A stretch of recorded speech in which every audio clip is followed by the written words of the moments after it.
Acara ini dipersembahkan oleh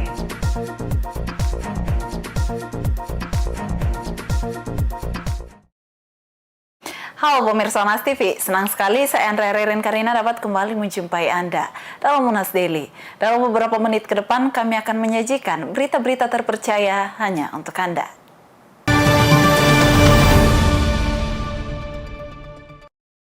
Pemirsa, menyambut bulan suci Ramadan, Lembaga Dakwah Al-Afiyah FKM Universitas Hasanuddin menggelar webinar kesehatan Islam. Dalam webinar ini diungkap bagaimana pentingnya menjaga kesehatan tubuh dan mental dalam perspektif Islam. Menyambut bulan suci Ramadan, Lembaga Dakwah Al-Afiyah Fakultas Kesehatan Masyarakat Universitas Hasanuddin Makassar melaksanakan webinar dengan tema Stay Fit, Stay Smart, Resep Hidup Ideal Muslim. Webinar yang dibuka oleh Wakil Dekan 1 FKM Unhas, Dr. Wahiduddin SKM MKes, digelar pada 10 Februari 2025. Dr. Wahiduddin mengingatkan para peserta webinar untuk mempersiapkan tubuh dengan gaya hidup sehat agar dapat menjalani ibadah puasa dengan optimal. Webinar ini menghadirkan dua pemateri, salah seorangnya adalah Profesor Dr. Feni Haji MSc PhD yang membahas hikmah sunnah Rasulullah Shallallahu Alaihi Wasallam dalam aspek kesehatan. Prof. Feni menyebutkan beberapa faktor yang dapat mengganggu kesehatan, seperti obesitas, makan berlebih, dan kebiasaan merokok.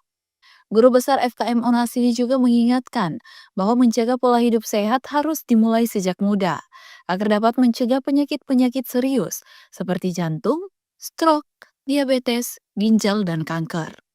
Pemateri lainnya dalam webinar ini, yakni alumnus Mahat Al-Ilmi Yogyakarta, Dr. Raihanul Bahrain MSc SPPK, yang membahas bagaimana cara mengikuti jejak Rasulullah Shallallahu Alaihi Wasallam dalam meningkatkan kualitas hidup. Dr. Raihanul menjelaskan pentingnya kualitas hidup yang tidak hanya mencakup kesehatan fisik, tetapi juga mental. Dr. Raihanul juga mengajak peserta untuk mengembangkan kebiasaan berpikir positif dan memiliki husnuzan atau sangka baik yang berperan penting dalam menjaga kesehatan mental. Di akhir pemaparan materi, digelar diskusi dan juga sosialisasi healthy class, serta kuis interaktif yang mengedukasi peserta tentang kesehatan Islam. Andrea Ririn Karina, Unhas TV. Bupati terpilih Sidrap, Haji Syahrudin Alrif, siapkan langkah mengembangkan potensi alam dan wisata, serta memperkuat sektor pendidikan dan infrastruktur. Ini dikatakan Syahrudin saat menghadiri kuliah umum di Universitas Hasanuddin Makassar. Komisi Pemilihan Umum KPU Kabupaten Sidendreng Rapang telah resmi menetapkan Haji Syahrudin Alrif SIPMM dan Nurkana SHMH sebagai Bupati dan Wakil Bupati Sidrap terpilih dalam Pilkada serentak tahun 2024. Syahrudin Alrif dan Nurkana berhasil meraih 113.390 suara. Saat hadir dalam kuliah umum Ketua Komisi 2 DPR RI Muhammad Rifki Nizam Karsayuda di Universitas Hasanuddin Makassar 6 Februari 2025 lalu, Syahrudin Alrif menyebutkan jika Kabupaten Sidrap yang juga sebagai daerah persinggahan akan memanfaatkan dan memaksimalkan seluruh sumber daya alam dan wisata. Teknologi modern di sana sudah jalan, combine, kemudian sudah jalan semuanya, drone sudah jalan semuanya. Transplanter sudah jalan, sisa ini produksinya mau ditingkatkan. Maka tentu ya selain itu di sektor pendidikan, kesehatan, infrastruktur ini saya harus maksimalkan supaya bisa dirasakan oleh masyarakat. Sumber daya alam yang ada di sana ya tentu kita akan manfaatkan supaya menggabungkan antara program agro, kemudian wisata dan industri. Karena Sidrap daerah perlintasan, ya daerah persinggahan, ya ini wajib untuk saya kerjakan ke depannya. Syahrudin Alrif mengakui dirinya telah menyiapkan diri menuju hari pelantikan. Salah satunya adalah menjahit baju yang akan digunakan dalam pelantikan dengan memanfaatkan usaha lokal di Sidrap. Menurutnya, hal ini sebagai bentuk memajukan usaha lokal di Kabupaten Sidrap. Hari pelantikan insya Allah sudah siap. Saya ya biasanya orang sibuk jahit baju di Makassar. Kalau saya jahit baju memanfaatkan pengusaha lokal di Sidrap. Jadi tidak jahit bajunya di Makassar tapi di Sidrap, jahit untuk pelantikan. Gitu. Memanfaatkan pengusaha lokal biar pengusaha lokal bisa berdaya juga. Pelantikan kepala daerah terpilih akan dilaksanakan pada 20 Februari 2025 mendatang. Dijadwalkan Presiden Republik Indonesia Prabowo Subianto yang akan langsung melantik para kepala daerah terpilih. Zara Sabita Suceng, Andi Muhammad Syafrizal, Unhas TV. Pemirsa, teknologi kecerdasan buatan atau artificial intelligence milik Cina, DeepSeek, kini menjadi ancaman serius bagi teknologi Amerika Serikat. DeepSeek disebut-sebut bakal mengalahkan ChatGPT dalam 5 tahun ke depan. Seperti apa tanggapan pakar AI? Simak informasi berikut ini. Dalam era digital yang terus berkembang, kecerdasan buatan atau artificial intelligence atau disingkat AI semakin berperan dalam berbagai aspek kehidupan. Salah satu topik yang menarik perhatian adalah persaingan antara dua model AI terkemuka, DeepSeek dan ChatGPT. Kedua teknologi ini menawarkan keunggulan masing-masing, mulai dari interaksi percakapan hingga pencarian informasi yang lebih akurat. Beberapa perusahaan teknologi mulai mempertimbangkan untuk menggunakan DeepSeek dalam pencarian data, sementara ChatGPT tetap menjadi favorit di industri kreatif dan layanan pelanggan. ChatGPT yang dikembangkan oleh OpenAI telah lama dikenal sebagai model AI yang unggul dalam pemrosesan bahasa alami. Sementara itu, DeepSeek adalah pesaing baru yang diklaim memiliki kemampuan pencarian informasi yang lebih akurat dan relevan.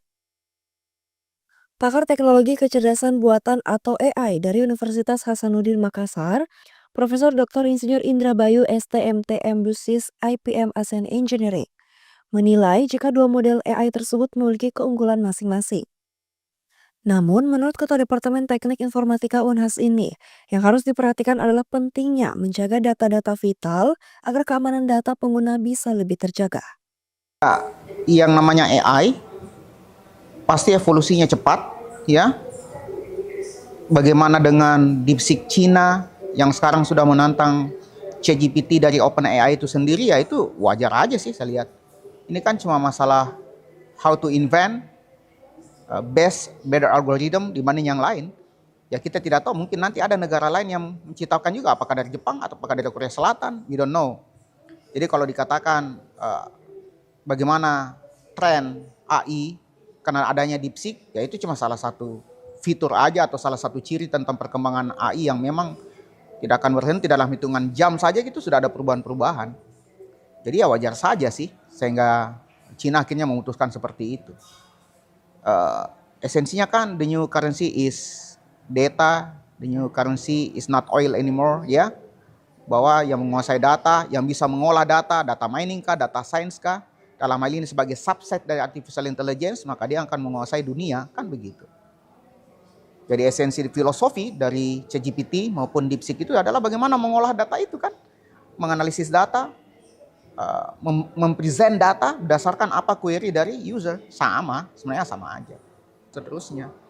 Jadi oke, dia personal assistant kita misalnya, tapi jangan memberikan dia data-data yang vital bagi kita, ya, tanggal lahir, nama ibu kandung, ya, termasuk ya kalau fasilitas biometrik sih mereka belum punya fitur untuk melihat biometriknya kita dan seterusnya.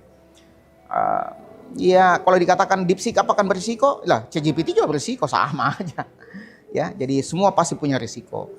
Masalah data yang kita berikan ke mereka, ya, dan data yang mereka olah baik dari penyedia data seperti Google dan lain-lain misalnya.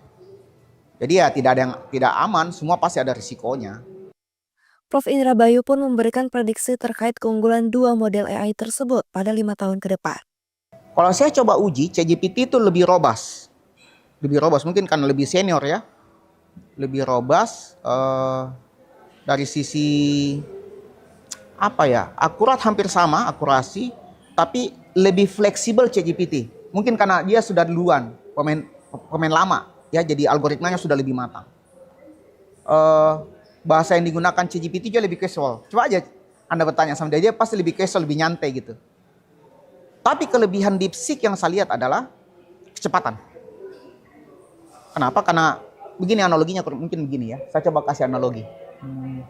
Artificial intelligence itu anggaplah pada saat kita memimik otak sedemikian rupa ya, dengan saraf-saraf yang ada itu synapse dan seterusnya ya. Kalau ChatGPT itu dia butuh lebih banyak synapse, lebih banyak rutin coding untuk memiliki kemampuan seperti itu. Nah, DeepSeek itu lebih simple. Lebih sedikit neural yang dibentuk dengan rutin codingnya itu, makanya dia bisa lebih cepat. Oke. Sehingga kalau kita bandingkan sekarang, secara overall ChatGPT lebih bagus. Saya pribadi, termasuk fiturnya. Fiturnya masih lebih lengkap ChatGPT dibanding DeepSeek. Karena namanya DeepSeek pemain baru. Tapi 5 tahun ke depan, I don't know. Kenapa? Karena bisa saja karena masalah kompleksitas itu, yang tadi saya bilang kalau ChatGPT lebih banyak neuralnya ya, dan DeepSeek itu lebih simplifikasinya lebih tinggi, ya mungkin dia akan lebih unggul nanti di masa depan. Kenapa? Karena dia juga evolve dan belajar dan seterusnya. Dengan kekuatan lebih simpel itu tadi, bisa saja sih akan seperti itu.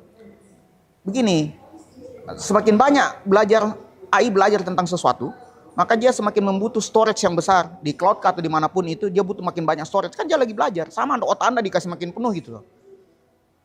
Dengan instructional coding yang lebih tebal, lebih panjang dibandingkan DeepSeek yang lebih tipis, otomatis mana yang lebih cepat penuh? Pasti lebih cepat penuh ChatGPT dong, betul ya? But we never know. Siapa tahu ChatGPT melakukan proses simplifikasi yang sama di depan, we never know. But for now, saya pribadi masih lebih memilih ChatGPT. Dalam konteks karena fiturnya lebih banyak. Ya, termasuk untuk voice comment masih lebih asik di ChatGPT. Bahasanya juga lebih casual. Meskipun AI semakin unggul, ada aspek-aspek yang masih sulit digantikan, seperti empati, kreativitas, dan pemahaman konseptual yang kompleks. Selain itu, dalam layanan pelanggan atau konsultasi profesional, interaksi manusia masih sangat dibutuhkan. Persaingan antara DeepSeek dan ChatGPT ke depannya bakal akan semakin memperkaya fitur serta fungsionalitasnya. Muhammad Syaiful, Unas TV.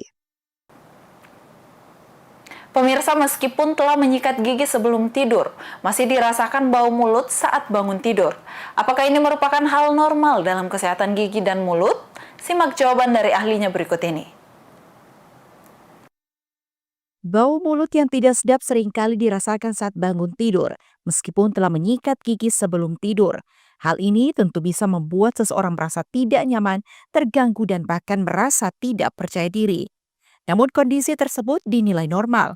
Menurut dokter spesialis bedah mulut dan maksilofasial Universitas Hasanuddin, Dr. Gigi Andi Tajrin, bahwa bau mulut saat bangun tidur adalah hal yang wajar, dan sebaliknya hal yang tidak normal adalah bau mulut meski telah menyikat gigi. Dr. Tajrin menyebut jika bau mulut saat bangun tidur merupakan kondisi umum akibat berkurangnya produksi air liur atau saliva saat tidur, sehingga mulut menjadi relatif lebih kering daripada saat lain. Apabila mulut dalam kondisi kering itu akan membuat pertumbuhan bakteri anaerob meningkat 2 kali lebih cepat. Anaerob ini merupakan jenis bakteri yang tidak membutuhkan udara. Bedanya dengan bakteri aerob adalah komplikasi terhadap bau mulut oleh bakteri anaerob jauh lebih besar. Saat orang sedang tidur, bakteri anaeroblah yang berkembang. Yang normal itu salah satunya adalah pada saat bau mulut yang timbul oleh karena bangun tidur. Nah, pada saat dikatakan normal, pada saat dia bangun tidur itu pasti bau mulutnya. Nah, tetapi pada saat dia sudah sikat gigi, ya kan? Dia sudah sikat gigi, lalu sudah makan, sikat gigi. Kalau masih bau itu sudah tidak normal. Harusnya pada saat sudah sikat gigi, setelah itu dia tidak bau lagi. Nah,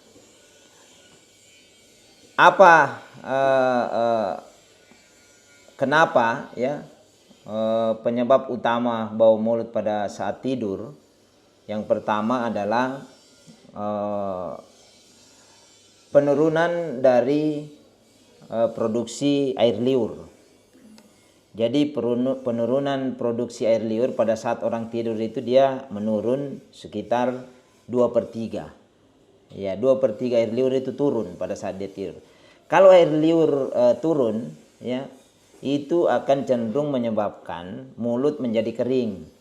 Kalau mulut menjadi kering, dia akan menyebabkan pertumbuhan bakteri 2 kali lipat lebih cepat. Nah, jadi tidak baik sama sekali mulut yang kering, karena dia menyebabkan pertumbuhan bakteri meningkat 2 kali lipat. Pada saat dia bakterinya meningkat 2 kali lipat, tentunya dia akan menyebabkan bau mulut, karena bakteri itulah yang menyebabkan bau mulut di dalam rongga mulut. Dr. Tajrin menambahkan perkembangan bakteri yang lebih cepat karena adanya sisa-sisa makanan pada mulut. Inilah alasan sebenarnya untuk tidak makan sebelum tidur atau melakukan pembersihan mulut sebelum tidur. Dr. Tajrin menyarankan untuk segera menghilangkan semua gigi yang tidak sehat, termasuk adalah gigi karis dan sisa akar. Sebab ini yang biasanya memberikan dampak bau mulut yang lebih tinggi. Selain itu, rutin membersihkan karang gigi minimal 6 bulan sekali. Sementara bagi yang dengan perkembangan karang gigi yang cepat, dapat dilakukan sekali dalam 3 bulan. Zulkarnain, Unhas TV. Pemirsa, kenangan masakan rumahan menginspirasi Chef Abe Mois mendirikan restoran Krakatoa Indonesia Cuisine di Florida. Ini mengantarnya membuat bumbu racikan dalam kemasan. Sejak 2020, 17.000 Flavors of Indonesia membantu warga Amerika Serikat mengenal dan mencintai cita rasa Nusantara. Ada kunyit, ada gula. Memasak masakan Indonesia itu rada ribet. Karena begitu banyaknya bumbu dan ingredient yang harus kita blend dan campur ya. Awalnya saya buat ini buat restoran kan. Karena saya pengen pekerja di sini itu tinggal ngambil sesendok, 2 sendok, campurin segala macam jadi kan. Nggak perlu ulek ini, ulek itu, ulek ini gitu kan. Setelah saya lihat, why not saya sell ini ke bangsa Amerika gitu loh. Saya pengen rasa ini ke pizza, ke tacos, even bagel. Di restorannya Krakatoa Indonesian Cuisine, Chef Abe Mois meramu dan menggunakan bumbu racikannya 17,000 Flavors of Indonesia yang diinspirasi oleh ragam cita rasa Nusantara, terutama dari kampung halamannya di Nusa Tenggara. Seingat saya dulu waktu kecil, kayaknya saya cenderung sering nongkrong gitu yang ngelihat orang, oh ini bumbu putih buat sayur-sayuran gitu kan. Bumbu kuningnya cenderung ke ayam-ayaman. Itu kita nggak ada misalnya ke pasar, oh beli bumbu opor, beli bumbu rendang, beli bumbu karing. Bumbu generik yang bisa dipadu padan untuk bahan atau masakan apapun merupakan konsep produk ciptaan pria asal Sumbawa ini. Diakui awalnya sulit memasarkan bumbu Indonesia. Uncommon, barang baru. Iya, barang baru bagi mereka. Jadi kayaknya mereka beli nggak ya. Tapi kalau kita ngejelasin dan mereka rasa, pasti mereka beli. You don't need to use this just for Indonesian makanan Indonesia, saya bilang gitu. You can use this for everything. Kalau orang di sini kan cenderung beli segala macam. Nah, this come very handy. Sisa daging, sisa sayur, sisa pasta, there you go. Mix with this and you need salt. That's it. Ada 4 varian bumbu racikan dan 7 pilihan saus dan sambal, seharga $12 hingga $17 per botol. Produk 17,000 Flavors dijual di situs restoran Krakatoa, juga di supermarket dan toko makanan di Florida dan New York. Juga pada event pop-up seperti Festival Wow Indonesia di Washington DC musim panas lalu. It was really good flavor. The one I tried was the spicy lemony flavor, and I love that, the lemon flavor to it. I think it's a little subtle, but things I tasted, it was a little bit more citrusy, a little brighter. So this is the real thing, guys. It's a raw. Menurut Abe, kuncinya adalah edukasi dan ekspos cita rasa Indonesia. Mulai dari promosi di pameran, festival, toko, bahkan berkunjung ke rumah warga untuk demo masak langsung. Lewat situs 17,000flavors.cooking, warga bisa mengakses puluhan resep masakan Indonesia dan mancanegara. Dari Hollywood, Florida, Aryatno Budianto, Supriyono, dan Rio Tuasikal, VOA. Pemirsa, berita tadi sekaligus menutup perjumpaan kita hari ini. Jangan lupa untuk terus saksikan Unhas Daily hanya di Unhas TV. Saya Andrea Ririn Karina mewakili kru yang bertugas. Pamit undur diri dan sampai jumpa.